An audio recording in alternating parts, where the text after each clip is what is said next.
Alors, bonjour à tous les participants et les participantes à ce webinaire euh, qui va parler du thème, qui se concentre sur le thème journalistes et médias, comment bénéficier du soutien des organisations. Comment les journalistes et les médias pourraient-ils bénéficier du soutien des organisations qui développent des initiatives qui permettent de renforcer leurs capacités au travers de formations, d'appui éditorial, managérial ou de mise à disposition de financement? C'est le thème de ce webinaire qui est à la fois une opportunité pour les journalistes de découvrir quelques-unes de ces organisations actives sur le continent, une opportunité pour leur poser des questions sur leurs projets, programmes et opportunités qui sont disponibles au sein de leur institution. C'est aussi le lieu pour elles de clarifier aux journalistes qui voudront leur contacter leur domaine d'intervention, ce qu'ils font et ne font pas, ce qu'ils offrent et n'offrent pas, ce qu'il faut attendre d'elles et ce qu'il faut éviter d'espérer. Bonjour encore une fois à tous ceux et celles qui nous rejoignent. Je suis Kossi Balao, le directeur du forum de reportage sur les crises mondiales du Centre international pour les journalistes CFT qui est basé à Washington. C'est un forum que nous avons lancé en anglais, en français, en espagnol, en arabe et en portugais avec plus de 15 000 journalistes du monde entier qui participent chaque semaine à nos webinaires, formations, ateliers en ligne et bourses que nous offrons aussi aux journalistes. Aujourd'hui, comme je viens de le dire dans mon introduction, nous allons parler non pas de l'ICFD, mais plutôt des organisations aussi qui offrent des opportunités, que ce soit de formation ou de bourse ou des appuis divers aux journalistes. Nous sommes heureux d'accueillir au cours de cet événement des organisations comme la Fondation Hirondelle, la Sinozo, Internews et aussi le site d'information Mongabé qui offre régulièrement des opportunités aux journalistes pour couvrir des questions, des sujets qui sont liés à l'environnement ou à la conservation de la biodiversité. Nous accueillons donc la directrice générale de la Fondation Hirondelle, Madame Caroline Vulma. Bonjour, Madame Vulma. Bonjour, bonjour tout le monde. Merci pour l'honneur que vous nous faites de participer à cet événement.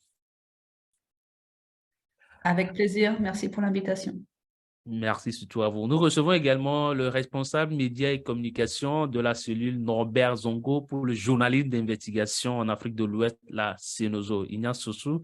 Merci, Monsieur Sossou, d'avoir accepté, vous aussi, de participer à cet événement que nous organisons. Bonjour tout le monde, pour le plaisir pour moi. Notre troisième intervenante est Madame Latoya Aboulou. Elle est rédactrice, collaboratrice à Mongabé. Bonjour Madame Aboulou, merci aussi d'être avec nous ce matin. Il est quelle heure chez vous actuellement? Vous êtes au Québec? Oui, bonjour tout le monde. Et oui, je suis à Québec. C'est 8 heures du matin ici. Très Avec matinal chez plaisir. vous. Oui, exactement. Nous sommes aussi avec Monsieur Moussa Sangari, qui est le directeur de projet, responsable, gestionnaire des programmes de l'organisation Internews. Chez lui, ce n'est pas très matinal comme chez Madame Aboulou, je présume, Monsieur Sangari. Oui, merci beaucoup. Bonjour à vous tous. Ici, c'est 15h06, je crois, oui, depuis Nairobi. Alors, bonjour aussi à tous les participants et les participantes qui nous suivent aussi de divers horizons, où que vous soyez. Merci de participer à cet événement que nous voulons ou souhaitons vraiment interactif.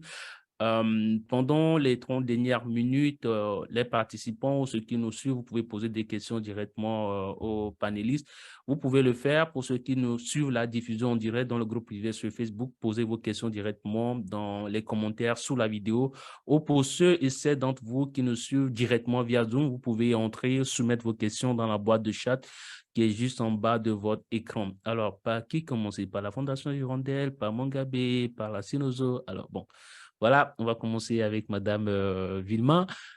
Déjà d'entrée, dites-nous, pouvez-vous nous parler de ce que la Fondation Hirondelle offre aux journalistes pour commencer? Merci. La Fondation Hirondelle, elle a été créée il y a 28 ans par 3 journalistes suisses et sa mission, c'est de permettre une information indépendante, utile aux populations qui vivent dans des contextes de crise ou de transition démocratique ou de sortie de conflit. Donc, en tant que tel, on est à la fois un producteur et diffuseur d'informations. Donc, on embauche des journalistes dans les médias que l'on crée, dans les rédactions que l'on crée.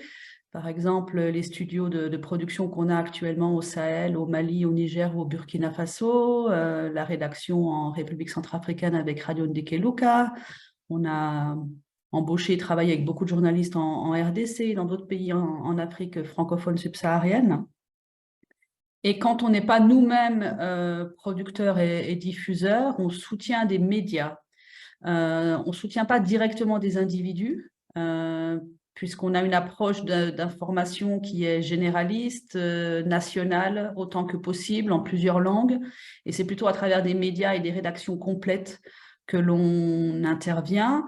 Et dans ces contextes-là ou dans ces modes opératoires-là, comme c'est le cas actuellement en Tunisie, par exemple, ou à Madagascar, ou ce qu'on a fait au Burundi, on soutient des médias, donc évidemment les journalistes dans leur production d'informations, par des formations, par du matériel, mais aussi tout ce qui est management, la partie technique qui est très importante, voire parfois les questions de pérennisation avec les équipes de marketing ou de génération de revenus. Vous n'apportez pas de soutien directement aux journalistes, mais plutôt à des médias. Mais comment choisissez-vous ces médias? Est-ce que ce sont des médias que vous créez seulement ou d'autres médias? Mais comment ça se fait? Comment se déroule en fait ce type de partenariat? Bon, les médias concrets, ensuite ces médias, ils développent eux-mêmes des partenariats avec d'autres médias. Donc c'est à travers des partenariats où on partage déjà la vision éditoriale, le service à la population, et puis on peut avoir des partenariats pour s'assurer qu'on couvre toutes les provinces ou toutes les régions d'un pays, donc d'avoir des médias partenaires dans tous les coins du pays, comme c'est le cas aujourd'hui au Mali ou au Niger.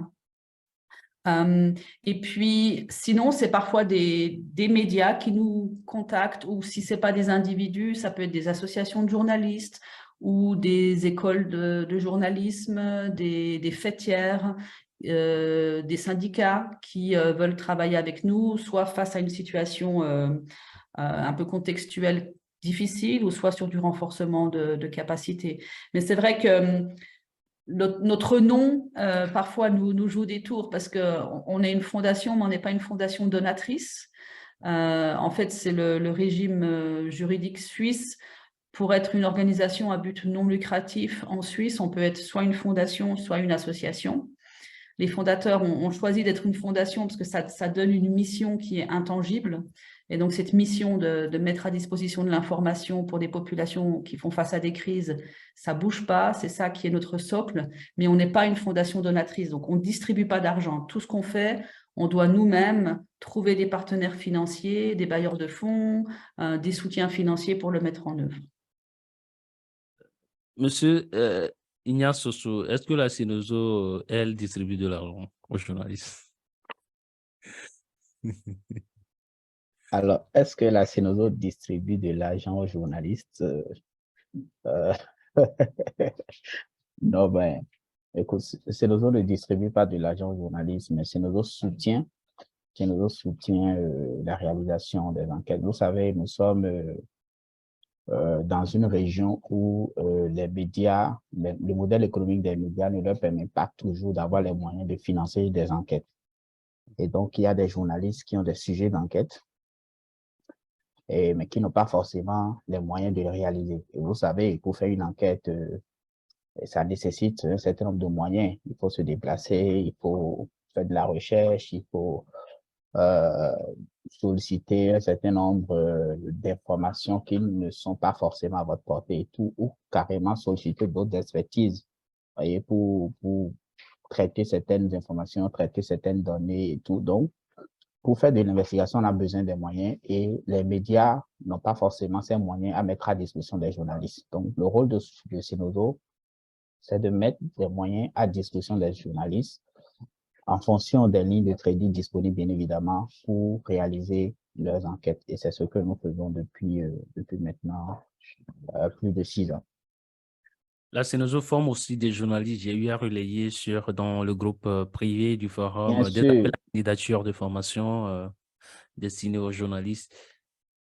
Bien sûr, la CENOZO, en fait, notre mission première, c'est le renforcement de capacité des journalistes sur différentes thématiques. Nous avons plusieurs thématiques sur lesquelles nous travaillons, les droits humains, le terrorisme, l'environnement, Le le crime changement organisé. climatique, les crimes organisés, etc. Après ça, nous soutenons la réalisation d'investigations des journalistes ouest-africains. Et après, nous faisons aussi le réseautage. Alors, le réseautage parce que les journalistes, parfois, travaillent sur des sujets qui ont des ramifications dans d'autres pays. Et à défaut de se déplacer, aller dans ces pays, les journalistes peuvent travailler en collaboration avec d'autres journalistes de ces pays. Et comme la CEDOZO est une organisation régionale qui est implantée qui travaille, je ne vais pas dire implantée, qui travaille dans 16 pays en Afrique de l'Ouest, donc les 15 pays de la CEDEAO plus la Mauritanie, nous avons des journalistes présents dans tous ces pays. Donc, c'est plus facile pour nous de mettre en contact des journalistes qui travaillent sur telle ou telle thématique et qui ont besoin de collaborer avec d'autres journalistes d'autres pays. Donc, ce réseautage aujourd'hui est très important qui permet aux journalistes de travailler sur des sujets transnationaux et d'avoir plus d'impact dans leur travail. L'autre chose aussi, c'est que nous organisons aussi des tables rondes pour faire des plaidoyers auprès des structures étatiques et des acteurs de la société civile pour que les enquêtes que les journalistes réalisent puissent avoir de l'impact. Parce que parfois, on constate que des journalistes réalisent des enquêtes sur des sujets intéressants, mais le changement que cela devait susciter derrière ne suit pas. Et donc, qu'est-ce que nous faisons? Nous créons en fait un cadre de discussion entre les structures étatiques et les acteurs de la société civile et les journalistes eux-mêmes, non seulement pour faciliter le travail des journalistes, parce que parfois les journalistes dans leur travail sont confrontés à certaines difficultés d'accès aux sources, que ce soit au niveau des structures étatiques, que ce soit au niveau des acteurs de la société civile. Donc, faciliter en fait les échanges entre ces différents acteurs. Voilà. Et l'autre chose aussi, permettre aux... Si vous permettez, monsieur Soso, pas monsieur Senozo, je vais revenir à vous. En préparant ce webinaire, j'ai reçu des questions des participants qui sont destinées à la Senozo, donc je vous ferai parvenir ces questions tout à l'heure. L'intention de prendre le vol direction Québec pour écoutez aussi Madame Aboulou de Mongabé, qui n'est pas une fondation ni une cellule comme la Senozo, mais un site d'information qui couvre les questions liées à l'environnement, à la biodiversité, au changement climatique. Mais Mongabé offre également des opportunités de formation aux journalistes. Mais comment pourrait-il en bénéficier, Madame Aboulou? Alors, oui, Mongabé, on offre beaucoup d'opportunités. On a aussi des opportunités payées pour les journalistes. Je vais juste un peu introduire qu'est-ce que c'est Mongabé.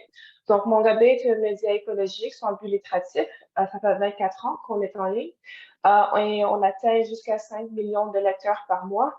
Donc, Mongabé est basé aux États-Unis, mais on dispose de 6 bureaux dans le monde entier. Donc, nous produisons chaque jour des articles en 6 langues, y compris de plus en plus le français. Donc, les opportunités, donc oui, on embauche des journalistes, on a des emplois. Si vous souhaitez travailler comme journaliste indépendant, on offre des positions payées. On reçoit aussi du soutien du Centre Pulitzer. Donc, le Centre Pulitzer, c'est une organisation médiatique de premier plan qui offre une subvention pour la couverture de sujets plus médiatisés. Aussi, on a des positions stages payées et des programmes de bourse. On a j'ai beaucoup de choses à dire en fait, mais je ne sais pas si j'aurai le temps, si je peux en parler. Et donc. Récemment, je crois que c'est en juillet que Mongabé a annoncé un appel à candidature pour recruter des secrétaires de rédaction. Mais je veux savoir, en fait, un journaliste qui vient de vous écouter et qui apprend pour la première fois que voilà, Mongabé a des positions payées, comment ça se fait? Est-ce qu'il faut attendre un appel à candidature de Mongabé ou est-ce qu'on peut soumettre directement son dossier? OK. OK, donc oui, je vais expliquer en fait. OK. Donc, chez Mongabé, nous avons du personnel et des journalistes indépendants dans toute l'Afrique qui font des reportages en anglais et en français.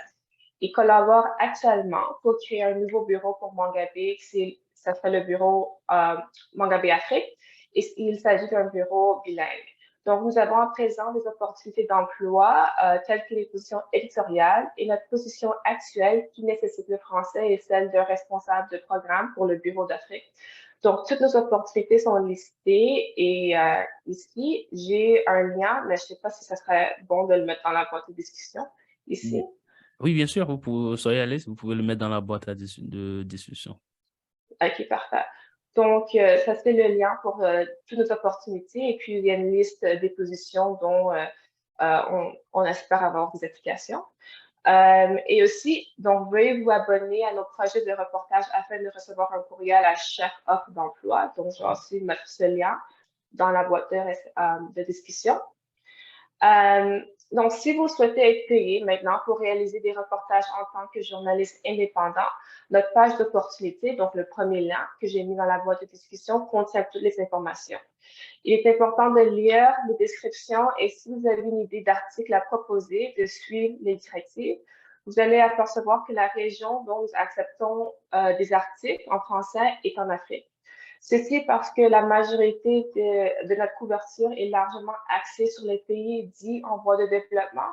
Donc, nous n'avons pas les articles sur la France ou la Belgique, etc. Mais nous sommes plutôt connus pour notre couverture des pays en voie de développement ou tropicaux, des régions riches en biodiversité, des tendances en matière de déforestation et de couverture forestière, des efforts mondiaux de reboisement, etc.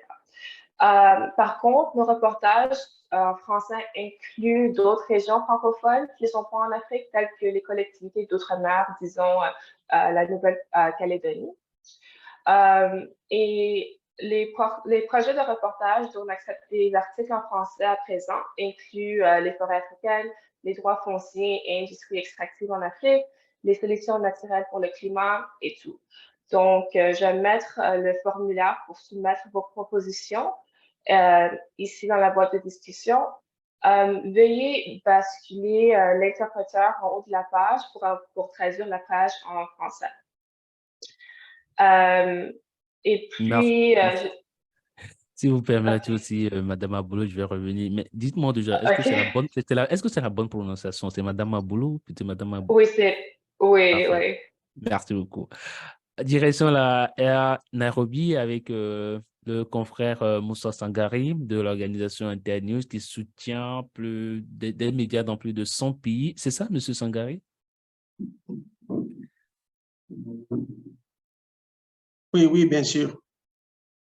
Dites-nous comment, je vais directement avec vous, dites-nous comment les journalistes pourraient-ils bénéficier des opportunités qu'offre Internews? Est-ce que ce sont des journalistes qui peuvent vous contacter ou c'est plutôt des organisations médiatiques, des entreprises de presse?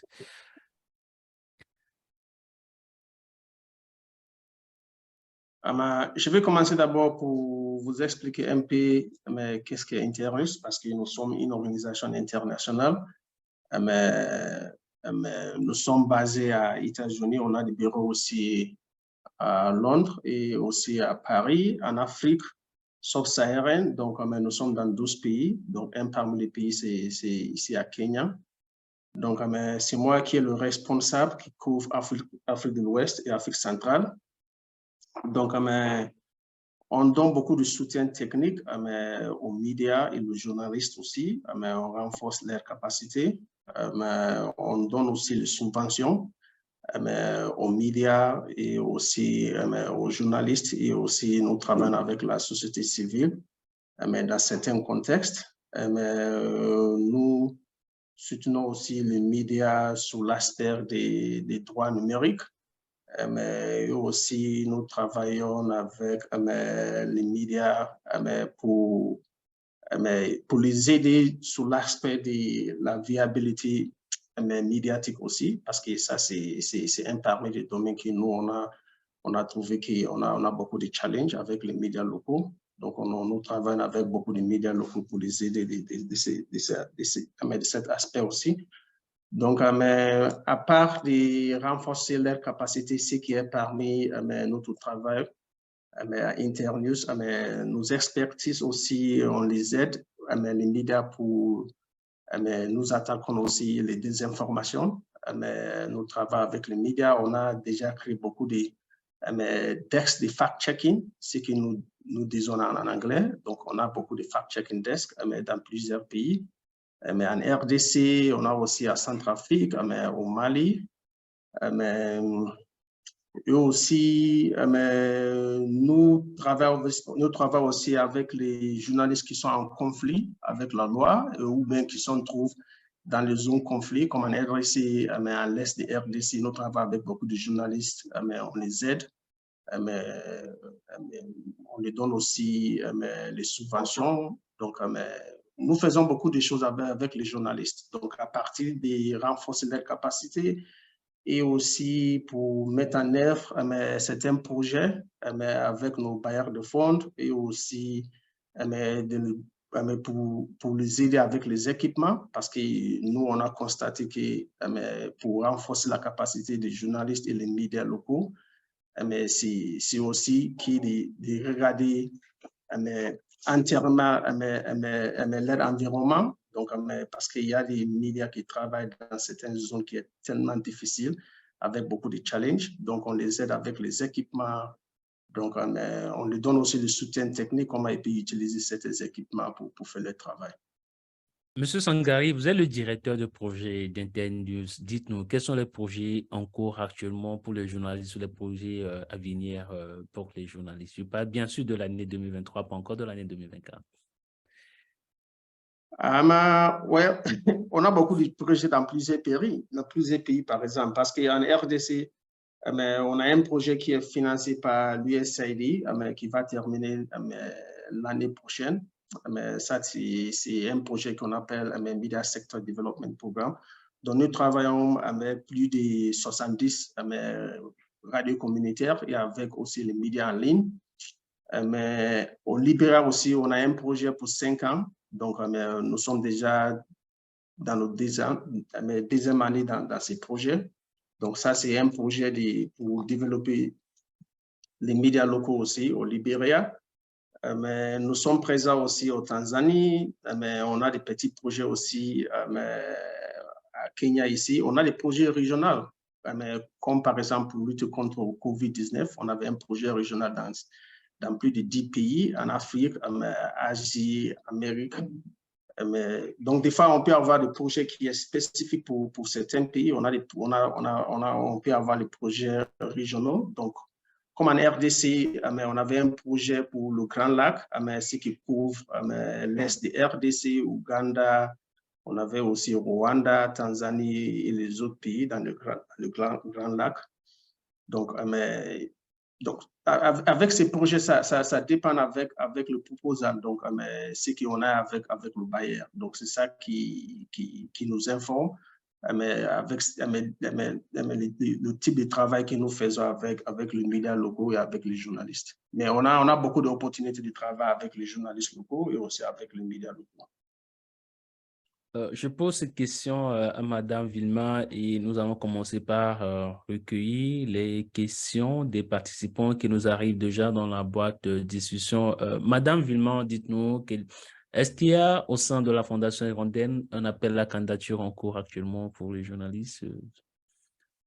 Non, on a eu en début d'année un appel à candidature pour rajeunir et enrichir notre pool de formateurs potentiels.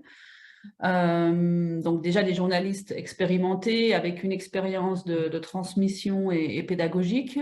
Et puis là, on a donc maintenant mis à jour cette base de données. On est toujours intéressé à l'enrichir, étant donné les nouveaux défis, que ce soit sur le numérique, aussi être capable de travailler dans toutes les langues, etc. Donc nous-mêmes, on ne fait pas d'appel à candidature pour des postes de journalistes en continu.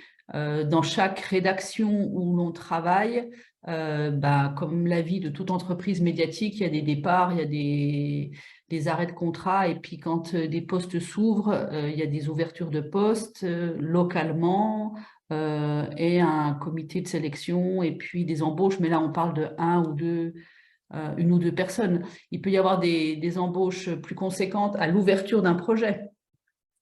Puisque pour créer une rédaction, ça peut aller de 10, 15 à 20 journalistes d'un seul coup qu'on recrute. Et là, c'est tout un processus de vérification de la technique journalistique, mais aussi du partage des valeurs au niveau de nos chartes, de nos codes et de l'approche journalistique et de la ligne éditoriale de la Fondation Hirondelle, qui est vraiment d'être un média de service au public des populations, donc média d'intérêt général, non partisan, plutôt généraliste. On n'est pas spécialisé environnement ou politique ou culture, on couvre l'ensemble des sujets du quotidien des personnes.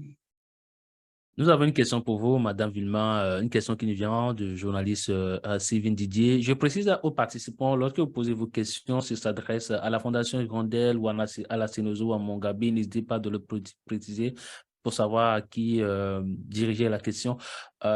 Merci, Sylvain, d'avoir précisé. Les organisations internationales telles que la Fondation Hirondelle peuvent-elles financer les médias communautaires à quelle hauteur? Alors, on travaille avec des médias communautaires partout où on est en partenariat avec, par exemple, nos studios de production. On a un type de partenariat qui fait qu'on paye les médias communautaires pour diffuser une partie de nos productions. Donc ça, c'est des revenus réguliers, mensuels pour les médias communautaires. Le tarif dépend d'un pays à un autre. Et puis, en fonction de la nature de l'écosystème et du partenariat, ce partenariat, au-delà de la diffusion, peut aussi inclure du matériel et des formations. Donc, ce n'est pas qu'il y a un montant défini ou un pourcentage, un quote-part du budget du média, mais il y a des modes de partenariat, oui, avec des médias. Il y a quelque chose que je voulais mentionner, c'est que la Fondation Hirondelle, on est membre de GTI Campus, donc le Journalism Trust Initiative, cette norme mise en place par plus de 180 médias à travers le monde à l'initiative de RSF. C'est une sorte de norme ISO. Les médias peuvent s'auto-évaluer face à différents critères et puis obtenir ce certificat. Et la partie campus, c'est pour les journalistes ou pour les médias. Et je partagerai le lien dans la discussion là pour que ce soit partagé avec tout le monde. Ce site de GTI Campus, il permet à des journalistes individuels ou des médias de déjà poser leur CV pour devenir professionnel ou pour devenir formateur ou expert et être appelé dans différents besoins, mais aussi pour prendre connaissance de tout l'ensemble des formations, des soutiens, des webinaires gratuits, en ligne, etc., qui sont disponibles en anglais, en arabe, en espagnol, en français, pour renforcer les compétences. Madame Aboulou, pour les propositions d'articles à l'endroit de Mongabe, est-ce que vous recevez tout sujet ou vous ne couvrez que les questions liées à l'environnement et à la conservation? Est-ce qu'un journaliste pourrait vous contacter en dehors peut-être de ce sujet-là? Oui, donc Mongabe, c'est une organisation médiatique qui est environnementale. Donc, on a plusieurs petits projets spéciaux, mais ils font tout sur le thème d'environnement et conservation. Par exemple, ce serait soit des solutions naturelles pour le climat ou la faune africaine ou les droits fonciers et industries extractives en Afrique et leur impact environnemental, mais c'est tout sur l'environnement et la conservation. Est-ce que je ne sais pas si c'est une question que vous êtes en mesure d'aborder au cours de ce webinaire. On a reçu également cette question, c'est une question que nous avons bien entendu reçue des participants qui demandent est-ce que Mongabe paye au mot, paye par papier, est-ce que ce sont quels sont les formats? Oui, donc on paye par mot chez Mongabe. C'est pas par page. Donc, disons, par exemple, je vais dire juste comment on paye. Donc, disons, si un rédacteur qui demande à un journaliste de produire un article, soit, disons, de 1000 mots, on pourrait payer soit de 30 cents par mot ou 40 cents, ça dépend. Aussi, s'il y a des articles ou des reportages qui nécessitent un voyage ou un déplacement, on va couvrir les frais de voyage et de déplacement complètement. Ouais. Merci pour ces éclaircissements, Madame Abolo. Monsieur Nyasoso, je vous disais au début que j'ai reçu aussi des questions de la part de ces déplacements qui me disent, mais attends, pourquoi les appels à la candidature de la Sénozo sont toujours destinés aux journalistes du Burkina Faso, du Niger, du Mali, que la Sénozo aurait plus de projets pour ces régions-là que plutôt pour peut-être le Togo, le Bénin et la Côte d'Ivoire. Que répondez-vous, Monsieur Soso? Non, en fait, moi, j'ai d'abord envie de rectifier cette information qui n'est pas totalement vraie. En 2022, par exemple, Senozo a travaillé dans 11 pays en Afrique de l'Ouest. Donc, ce n'est pas seulement le Burkina, le Mali et puis le Niger. C'est vrai que nous avons un programme qui est lancé depuis 2017 et qui est concentré que sur ces trois pays. Donc, dans le cadre de ce projet, il y a beaucoup d'appels à projets, beaucoup d'appels à candidature qui sont lancés et qui sont destinés aux journalistes de ces pays. Mais en dehors de ce programme, nous avons plein d'autres programmes qui sont destinés aux journalistes d'autres pays. L'année dernière, on a travaillé avec des journalistes du Bénin, du Togo, euh, du Sénégal, même parfois même on va au-delà de la zone ouest africaine. En 2022, par exemple, on a travaillé avec des journalistes du Cameroun, on avait travaillé aussi avec des journalistes des Comores, des journalistes du Zimbabwe, etc. Donc, ce n'est pas que ces trois pays. On ne se concentre pas que sur ces trois pays. Euh, voilà. Et cette année, par exemple, nous avons déjà lancé plusieurs appels à candidature et formé déjà plus de 80 journalistes sur différentes thématiques et nous avons actuellement en cours de production 31 enquêtes. Donc, ce n'est pas, la Cénozo n'est pas que pour ces trois pays. Ça, je vous rassure. Une question d'un Oui. participant, de M. Ferdinand pour Mme Abolo. J'aimerais savoir le plafond des frais de voyage s'il s'agit d'un projet de reportage. Donc, il demande pour les frais de combien environ, la moyenne? Ouais. Une idée OK, de... donc d'habitude, on rembourse pas plus que 600 dollars américains pour un voyage. Ça dépend. Des fois, un journaliste va se déplacer pour faire 2 ou 3 reportages dans la même zone. Donc, on peut augmenter les remboursements. Mais d'habitude, on ne va pas plus que de 500 à 600 dollars par article qu'on accepte. Une autre question dans la boîte de chat pour l'ensemble des panélistes. Une question venant de Mamadou Laminba. Je lis assez rapidement la question. Je souhaite mettre en place une web radio communautaire de dimension sous-régionale. Puis-je compter sur une des organisations dans le webinaire pour l'achat de logistique informatique audiovisuelle? Nous serons 10 journalistes dans 6 pays en Afrique de l'Ouest, Sénégal, Mauritanie, République de Guinée, Gambie, Guinée-Bissau et Burkina Faso. Alors, moi, je peux dire très rapidement que la Cénozo est focus sur le journalisme d'investigation. Alors, si les journalistes qui veulent mettre en place ce radio communautaire ont des projets d'enquête, ils peuvent le soumettre à Cénozo. Ou s'ils ont besoin de renforcer leur capacité sur des thématiques sur lesquelles la Cénozo travaille, ils peuvent nous solliciter. Ou s'ils ont besoin aussi, comment on appelle, d'un accompagnement sur des questions de sécurité de journalistes, de protection de journalistes, etc., nous pouvons les accompagner. Nous, on est focus que sur tout ce qui est investigation. Voilà. Maintenant, en dehors de ce champ, ça sera un peu difficile pour nous de pouvoir accompagner l'installation d'une radio ou, comment on appelle, achat d'équipements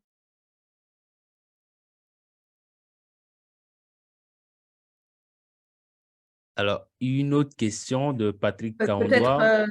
juste Bien pour sûr. compléter, je pense qu'il faut être très franc, hein, financer de l'équipement, c'est une mauvaise bonne idée en fait. Parce que qu'est-ce qui est important pour faire vivre un média, c'est des salaires. Le premier atout d'un média, c'est les journalistes. Et les journalistes, pour pouvoir travailler, ils doivent être payés décemment pour ne pas être sensibles à la corruption, pour pouvoir être totalement indépendants et faire un travail de qualité au service de la population. Donc, c'est tentant, surtout avec le numérique, de dire bah, ça coûte moins cher le matériel, il n'y a pas de studio à installer, il n'y a pas d'émetteur à entretenir, etc. Donc, on va partir sur du numérique.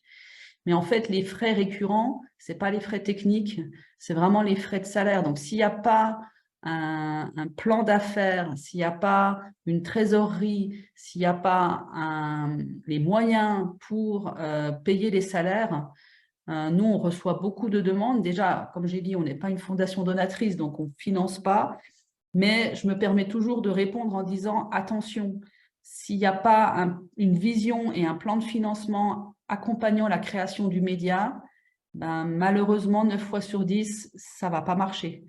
Et c'est frustrant et ça peut même devenir ensuite contre-productif parce que ben, pour survivre, il va falloir accepter le coupage ou faire du publi-reportage ou avoir le contenu qui paye pour passer et pas le journaliste qui propose des sujets. Et puis là, on n'est plus dans du journalisme. Une question dans les commentaires sous la vidéo en direct sur Facebook, une question du journaliste Patrick Kaondoa. Je suis parmi les gens qui ont bénéficié des opportunités offertes par la Fondation Hirondelle et aussi par Internews. Cependant, ma question s'adresse à Caroline et à Moussa Sangari. Dans le contexte de la RDC, c'est beaucoup plus les radios communautaires qui bénéficient de l'accompagnement de leur institution. Est-il possible pour ces deux organisations d'accompagner des médias spécialisés sur les questions de sciences comme la santé, l'environnement et la technologie? La question s'adresse à la fois à Mme Vilma et aussi à M. Sangari. Nous, Hirondelle, on est plutôt, encore une fois, généraliste. C'est très, très rare. On a un seul média spécialisé, c'est Justice Info, un média qui est spécialisé sur la justice transitionnelle. Donc là, on travaille exclusivement avec des journalistes formés à la chronique judiciaire, formés au droit international, à toutes les notions de génocide, crimes de guerre, etc. C'est très, très spécifique. Mais sinon, on est plutôt sur des médias généralistes. Donc, a priori, non, on ne va pas particulièrement développer un média ou soutenir un média environnemental ou scientifique. Monsieur Sangari, une partie de la question s'adresse aussi à vous concerne. Oui, bien sûr, en RDC, à Internews, globalement, nous travaillons dans le domaine environnement parce qu'on a un projet qu'on appelle Art Journalism Network. C'est un projet global, donc, mais on n'est pas présent en RDC spécifiquement, mais nous sommes dans plusieurs pays. Donc, parmi notre domaine de travail, c'est l'environnement aussi, bien sûr. Donc, ça, c'est quelque chose qui est possible, qu'on peut donner certains soutiens à nos partenaires locaux aussi, mais ça dépend aussi avec le financement, parce que ce n'est pas comme, par exemple, à Internews, on a l'argent qui est quelque part, donc on peut donner ça seulement facilement à les journalistes ou bien les médias locaux. Mais si nous pensons qu'il y a des besoins, donc on peut travailler avec le journaliste, donc on peut chercher l'argent, donc pourquoi pas. Donc ça, c'est des choses qui est possible de faire parce que c'est parmi notre domaine de travail. Donc nous allons aussi en RDC travailler avec plusieurs structures.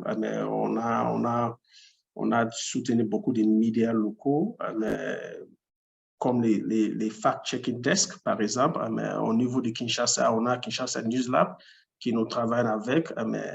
Donc, nous travaillons aussi dans le domaine de santé. Donc, pendant la crise de COVID-19 et aussi Ebola, parce que moi, j'étais le directeur projet à Goma pendant la crise d'Ebola, je crois que c'était le 10e épidémie en l'est de RDC. Donc, nous travaillons beaucoup aussi avec les médias locaux.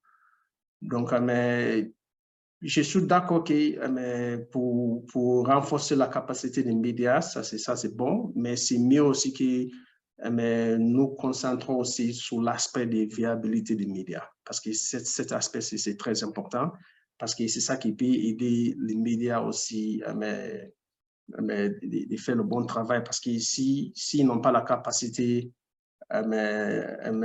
s'ils n'ont pas la capacité, par exemple, de payer leur staff, donc ça aussi, c'est un problème. Donc, ça peut avoir beaucoup d'implications sur leur travail. Donc, nous faisons beaucoup de travail avec les médias locaux, on les aide, on fait le plan économique, donc on donne le coaching, donc la formation, donc comment les médias peuvent être, comment dire ça, donc, comme le travail pour les médias, ça doit être durable aussi. Donc, ça, c'est parmi les travaux que nous faisons dans plusieurs pays. Mais RDC, c'est parmi les pays et les autres pays aussi dans le monde. Mais pour les médias qui voudraient, par exemple, avoir vos conseils sur comment être pérenne et durable, comment est-ce qu'ils vous contactent via un formulaire sur le site internet d'Internews ou ils envoient directement un mail au directeur de projet? Mais parce que, comme je disais, ça aussi, ça dépend avec le projet, parce que nous, on a nos partenaires donc, dans certains projets qui ont le financement, donc ça, c'est un.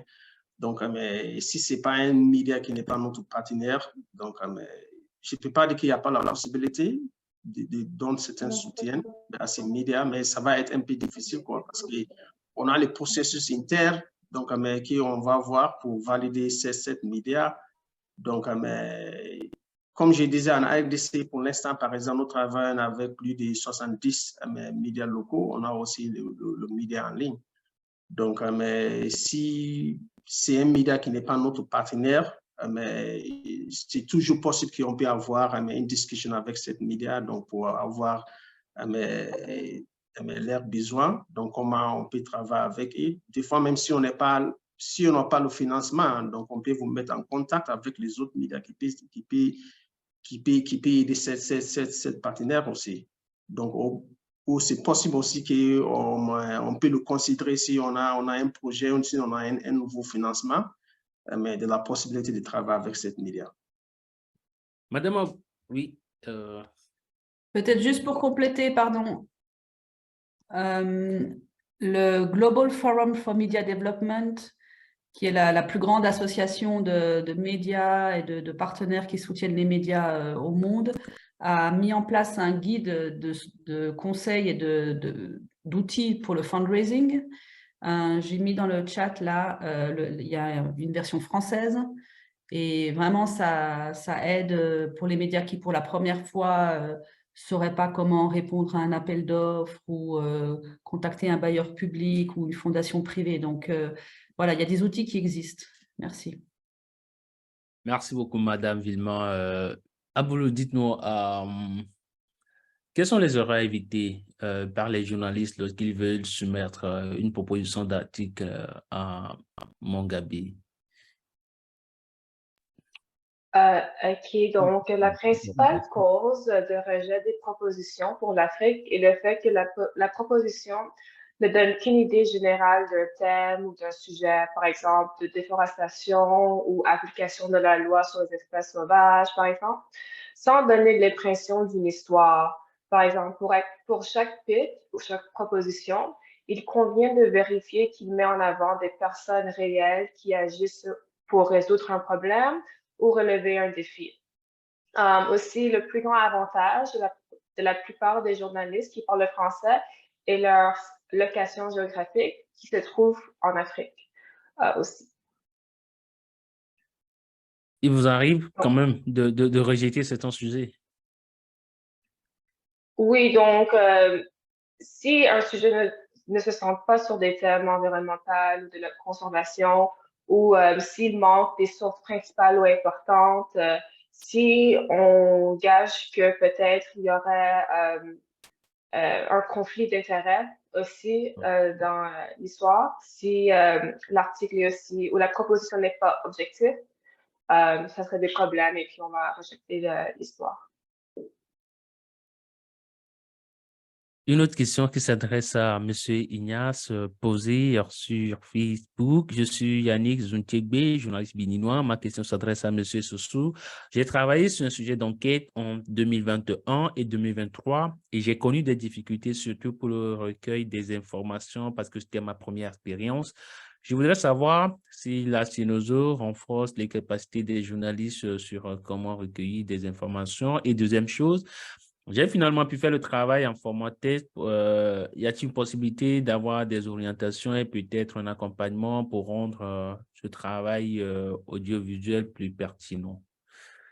On a toutes sortes de questions.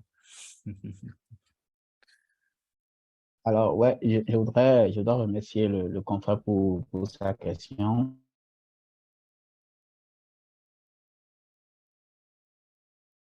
Nous ne vous entendons pas, monsieur Soussou. Allô? Oui, allô, vous m'entendez Oui, maintenant? c'est parfait. Alors, donc, je disais que la CEMO, bien évidemment, renforce les capacités des journalistes sur comment collecter, traiter de la donnée, de l'information. Et je pense que ça fait partie même, c'est le cœur du métier de l'investigation. Et c'est le premier segment sur lequel vraiment on renforce les capacités des journalistes, même si on fait des formations sur des thématiques un peu spécifiques. On part toujours des techniques de collecte et de traitement d'informations. Alors, pour ce qui concerne recueillir certaines informations, c'est une base de données que nous avons mis à la disposition des... Bon, pour le moment, la base de données n'est accessible qu'aux membres de l'organisation, mais il faut dire que Cenozo travaille avec tous les journalistes de l'Afrique de l'Ouest, qu'ils soient membres ou non de l'organisation. Voyez, c'est vrai, l'organisation compte quoi, environ 90 membres, mais nous travaillons avec tous les journalistes. Donc, les appels à candidature que nous lançons, les appels à projets que nous lançons ne sont pas forcément limités aux membres de l'organisation, mais sont destinés à tous les journalistes de la sous-région. Mais notre base de données, pour l'instant, n'est accessible qu'aux membres de l'organisation pour des questions de sécurité, pour des questions de confidentialité aussi. Et donc, on peut travailler avec le confrère en question si son sujet va nécessiter des informations qui nous amèneront à aller fouiller dans cette base de données, sortir certaines informations.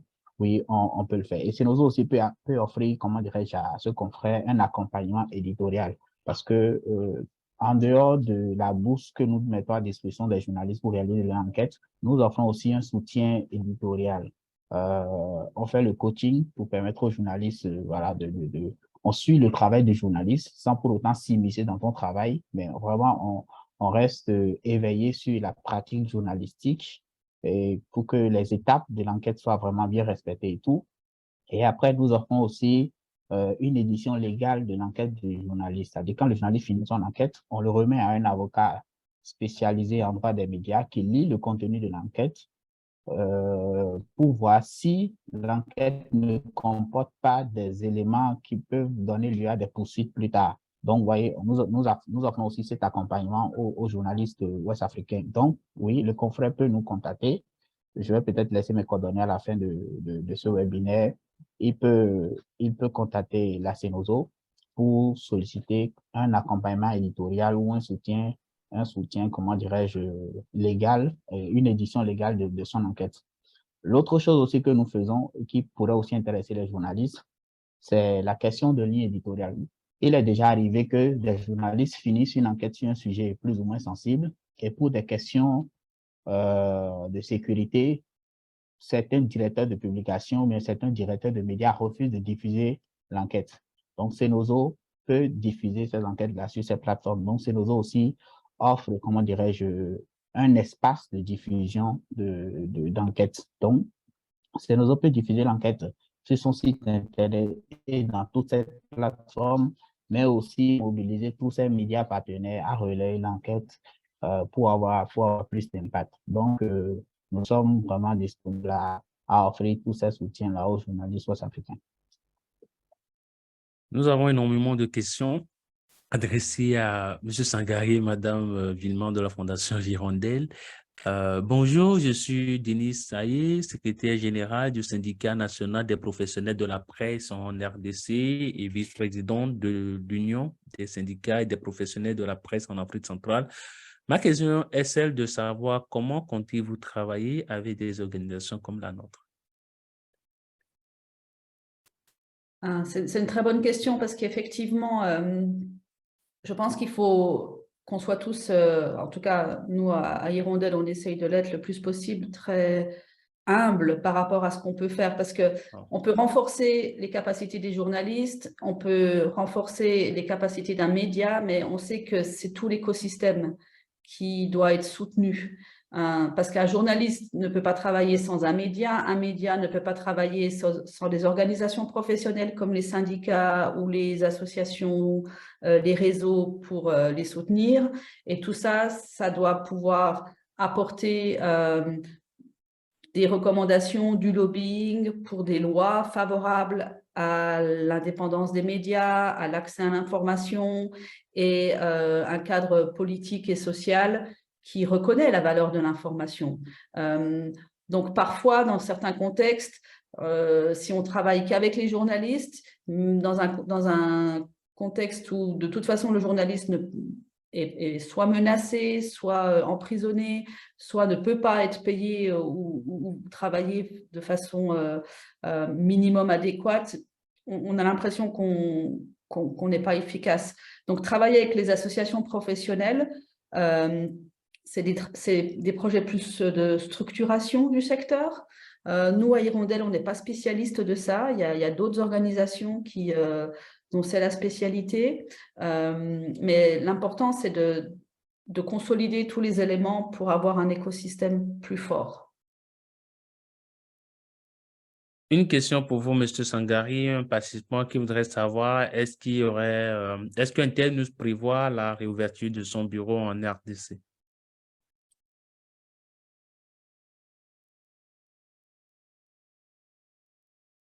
Allô? Oui, un participant voudrait savoir, est-ce qu'un tel nous va réouvrir son bureau en RDC?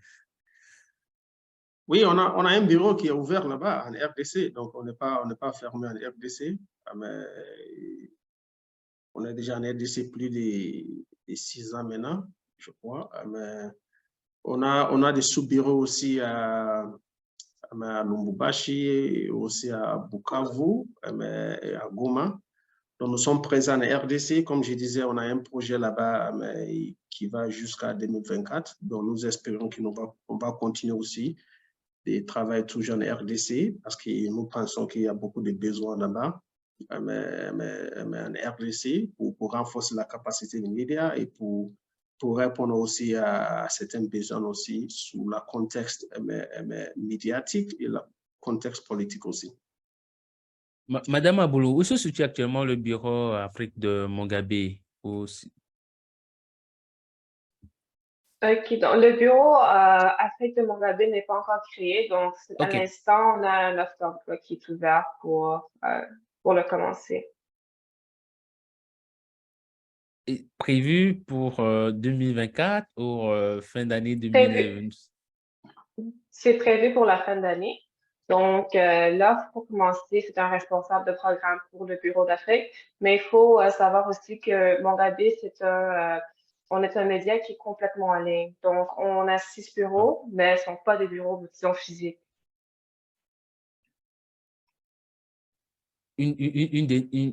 Une avant-dernière question pour vous, toujours concernant ce bureau. Est-ce que là, c'est un bureau qui va être constitué, je vois, peut-être pas en rédaction, un bureau, mais est-ce que vous avez déjà lancé les appels à candidature pour ce bureau? Est-ce que cet appel à candidature est toujours en cours? Les journalistes qui s'intéressent peuvent postuler ou est-ce que peut-être vous pouvez nous donner encore quelques éclaircissements ou...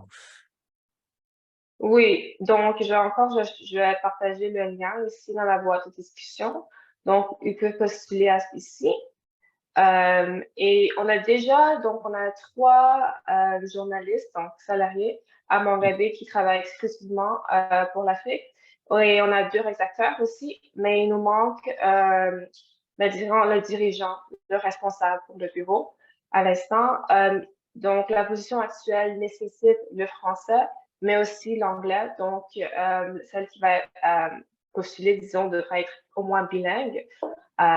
Et toutes les directives se trouvent dans ce lien.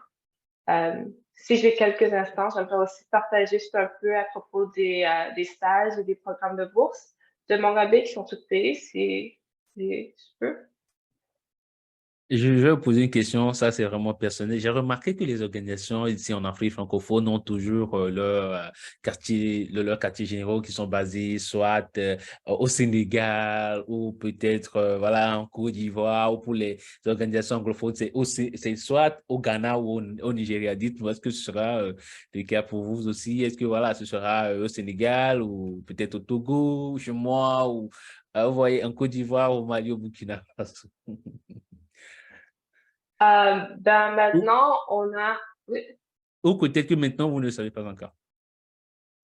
Maintenant, on ne sait pas encore, Okay. mais nos 2 rédacteurs sont basés en Afrique du Sud et un journaliste à Madagascar. Ah, voilà. Je ne sais pas comment. Nous avons déjà épuisé 1 heure de conversation. Ce webinaire est prévu en principe pour 45 minutes. On va prendre à la volée encore quelques questions avant de terminer si les panélistes ne sont pas très fatigués. Voilà. Je survole rapidement ces questions. Deux questions hein, pour la Fondation Hirondelle. La Fondation Hirondelle reçoit énormément de questions. Voilà. Est-il possible que la Fondation Hirondelle puisse soutenir des médias en dehors de leurs partenaires traditionnels, tels que les médias locaux? Une autre question. Non, peut-être que vous pouvez répondre à cette question, Thomas. Oui, ben le soutien aux médias, il dépend des financements en fait, et puis il dépend aussi de quel est l'objectif.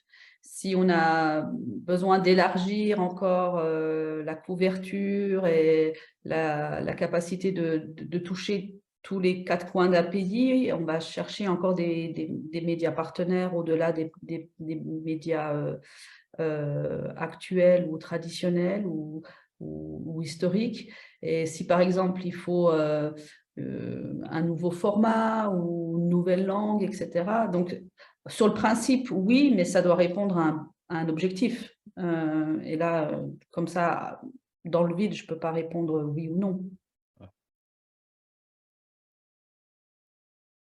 Une autre question, je pense que cette question-là a déjà été répondue. Je suis Emmanuel de la Côte d'Ivoire, journaliste depuis 9 ans. J'ai créé à présent un média à titre personnel. Est-ce qu'il y a des mesures d'accompagnement en ce sens?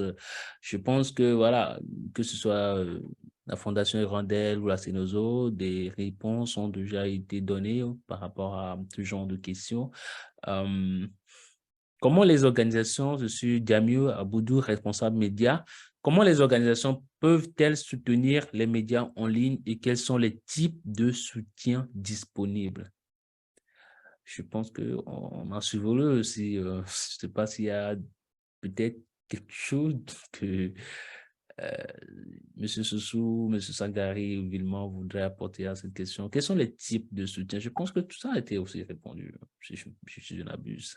Alors, moi, je pense que le soutien qu'on peut apporter aux médias en ligne, c'est le soutien qu'on peut apporter aux journalistes qui travaillent dans ces médias, sur ces médias en ligne.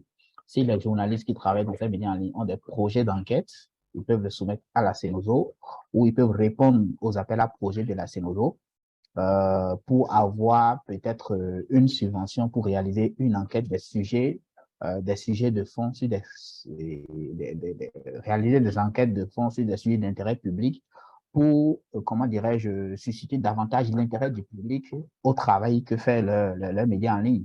Moi, je pense que c'est de cette façon, nous, en tant que Cenozo, on peut soutenir un média en ligne, c'est-à-dire subventionner les journalistes de ce média à réaliser des enquêtes sur des sujets intéressants pour davantage susciter l'intérêt des populations sur le travail que fait ce média. Et je pense que c'est ça, en fait, le but recherché. Il faut qu'un média puisse travailler sur des sujets qui répondent aux attentes des populations. Et là, Dacenozo peut accompagner les journalistes de ce média dans ce sens. Madame Villemin, peut-être qu'il faut éclaircir ceci. Qu'est-ce qu'il ne faut pas attendre de la Fondation Hirondelle pour que les journalistes soient vraiment fixés sur voilà, ce qu'ils peuvent espérer et ne pas avoir des attentes trompées sur votre fondation? Oui, bah, en complément de la question aussi précédente, moi, je réponds toujours quand il y a des sollicitations, parce que voilà, si on peut aider, ne serait-ce qu'à rediriger vers des ressources existantes, hein, que ce soit, comme je l'ai fait tout à l'heure, avec le GFMD ou avec d'autres structures, il y a quand même pas mal d'acteurs. La question la plus difficile, c'est de recevoir des financements directs. Ça, la Fondation Hirondelle, nous, on ne fait pas. Et il n'y a aucune organisation au monde qui donne de l'argent comme ça à des médias facilement. Il y a le Fonds international IFPIM, le Fonds international pour le soutien aux médias d'intérêt public qui vient d'être créé, qui a pour ambition de soutenir les médias pour les 10 prochaines années pour éviter ce qu'ils appellent l'extinction des médias. Mais pour le moment, il n'y a qu'une trentaine de pays éligibles. Mais il y a la RDC, il y a le Niger, il y a plusieurs pays quand même africains dedans, quelques pays francophones.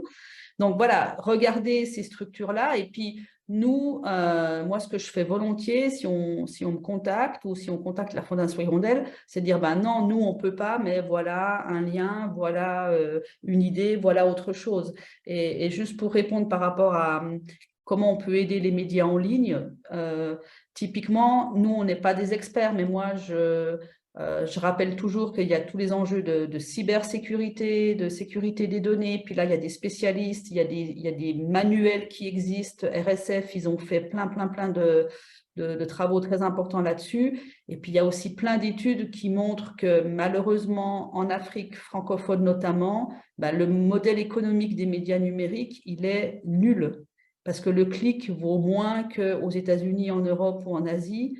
Donc, il ne faut pas imaginer qu'on va faire des profits avec un média et du clic Facebook ou YouTube si on est dans un pays à faible revenu économique. Donc, voilà, ne serait-ce que de savoir ça, puis ça, il y a des études, il y a plein de documents qui existent là-dessus.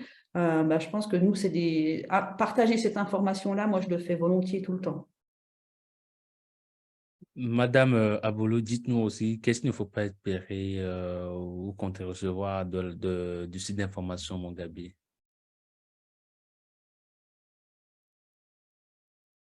Votre micro, il n'est pas activé. Allô, bien, je n'ai pas entendu la question. Est-ce que vous Oui, la ma répéter, question, c'est s'il de vous plaît? savoir quel type de projet peuvent amener les journalistes à vous contacter, en fait. Les types de projets. Donc, on a plusieurs projets spéciaux. Donc, je vais juste les voir. Donc, à l'instant, c'est des projets sur, aussi des enquêtes et c'est des projets sur les forêts africaines, droits fonciers, industrie extractive, région, questions de biodiversité, des questions de corruption environnementale et politique, la faune africaine, les singes, etc. Aussi, juste pour parler de la question précédente, Mongabé, on offre un soutien pour les médias locaux, donc en manière de collaboration. Donc, on collabore régulièrement avec les médias locaux dans plusieurs pays. Aussi, on est ouvert à collaborer avec les médias locaux en Afrique et aussi des journalistes. Donc, le soutien est vraiment en forme, oui, financier, mais financière. Et si on accepte un reportage, une enquête, on pourrait couvrir certaines dépenses nécessaires pour le déplacement en voyage ou peut-être quelques journalistes.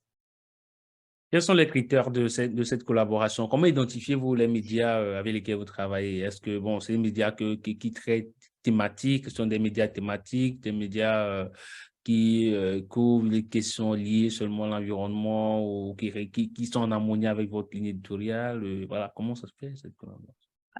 Ça ne doit pas être un média qui traite seulement sur les questions environnementales ou de conservation. C'est vraiment à propos du reportage. Est-ce que le reportage lui-même ou l'article lui-même traite sur la question environnementale ou conservation Est-ce qu'il y a une corruption, disons, financière en lien avec le budget de l'environnement, des affaires telles que comme ça. On n'est pas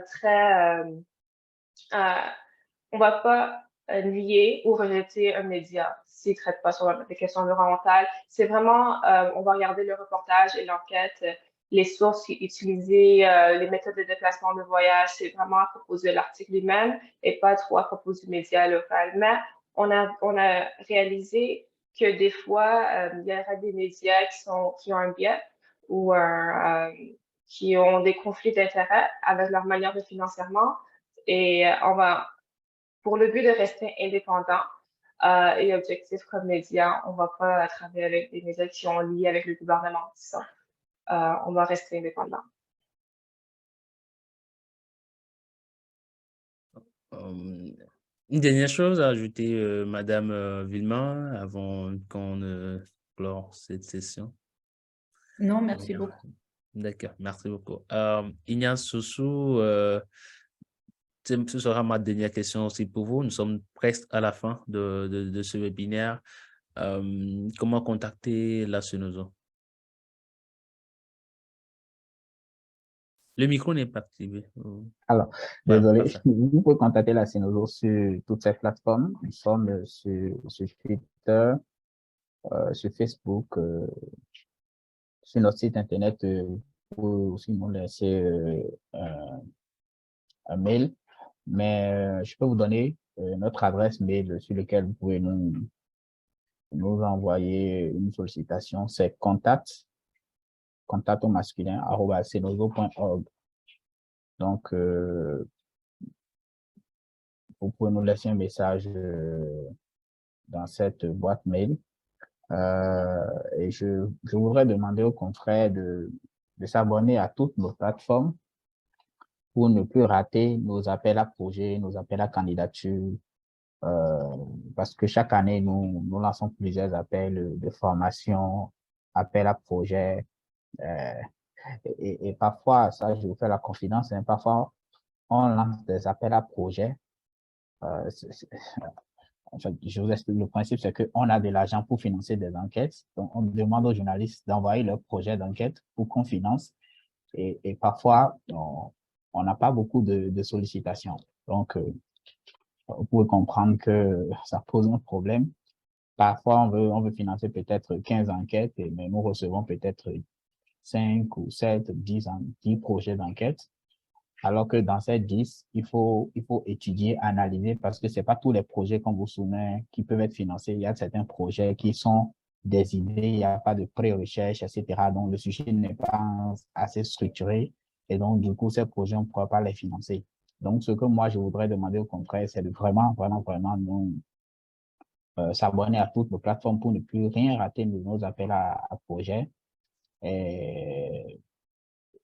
Et s'ils ont eux-mêmes des sujets, ils ont déjà identifié des sujets qu'ils trouvent pertinents, ils peuvent nous les soumettre. Nous allons les examiner, les évaluer et voir dans quelle mesure on pourrait les financer ou soutenir les journalistes à réaliser ces enquêtes.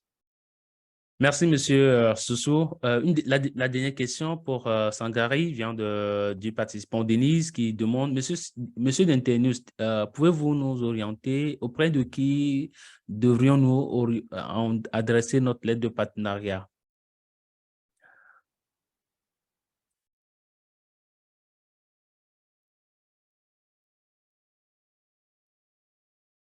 Allô, monsieur. Voilà. Alors, oui. Oui, la participante est responsable d'une organisation médiatique et voudrait savoir, en cas de situation d'un partenariat avec Internews, vers qui devrait-il se diriger? Ça dépend des pays. Donc, si c'est un partenaire qui est basé dans un pays où on a un bureau, donc ça sera facile qu'il puisse adresser ça à le directeur du pays, parce qu'on a les directeurs des pays dans tous les bureaux on a des projets ou bien on a une opération. Donc, à part de ça, il peut nous contacter aussi en ligne à internews.org. Donc, ça, c'est notre site web. Donc, il y a tous les détails dedans pour nous contacter, pour discuter leurs idées. Donc, si c'est quelque chose qui nous intéresse, donc c'est possible qu'on peut exploiter la possibilité d'avoir un partenariat. Donc, comme je disais, ça dépend aussi avec le financement, parce que nous aussi, nous travaillons avec le bailleur, avec notre objectif. Donc, si on a des financements, donc si c'est un partenaire qui est basé dans un pays, on a un projet, donc bien sûr, on peut avoir une discussion, on peut explorer la possibilité d'avoir un partenariat avec ces personnes. Parce que nous sommes dans le domaine de renforcer la capacité des journalistes, mais on donne beaucoup de soutien technique à les médias locaux. Donc, si ça correspond avec notre objectif et notre valeur aussi, donc ça, c'est quelque chose qu'on peut voir. Merci beaucoup à vos chers participants et participantes du monde entier qui nous ont suivis au cours de ces sessions et aux journalistes aussi qui nous ont suivis directement dans le groupe privé du Forum sur Facebook. Merci à vous, chers panélistes, Madame Caroline Villemin, Monsieur Ignace-Sossou, Madame Latoya Boulou et Moussa Sangari du Québec, de la Suisse, du Burkina Faso, aussi de Nairobi, Maurice Alobé. Je pense que toutes les régions du monde, en quelque sorte, sont représentées à ces sessions. Merci infiniment pour votre temps, pour votre disponibilité. Nous avons excédé l'heure prévue. Toutes mes excuses encore. Merci surtout pour votre patience aussi, pour la qualité des échanges au cours de cette session. Et pour les participants qui ont encore des questions éventuelles, n'hésitez pas. La première démarche, c'est d'aller sur le site de l'institution, de voir un peu quels sont les domaines d'intervention de l'institution, quelles sont les actions de l'institution, et pour savoir déjà quelle forme de demande formuler, et aussi pour lire un peu ce que fait vraiment l'organisation avant d'envoyer votre demande. Si vous avez des attentes particulières ou des réponses qui n'ont pas trouvé des questions qui n'ont pas trouvé de réponse, n'hésitez pas à me l'envoyer dans nos diverses plateformes. Je me ferai ce devoir-là de le renvoyer à qui de droit. Là, dans 2 semaines, nous aurons encore une autre session avec d'autres organisations, une seconde édition de ce webinaire avec d'autres organisations également qui financent ou qui développent ou qui soutiennent les journalistes d'une manière ou d'une autre. Bonne fin de journée à tout un chacun. Bonne fin de journée, bon après-midi où que vous soyez, ou bon début de journée pour vous, Madame Latoya Boulou du Québec. Merci encore une fois et au revoir. À la prochaine.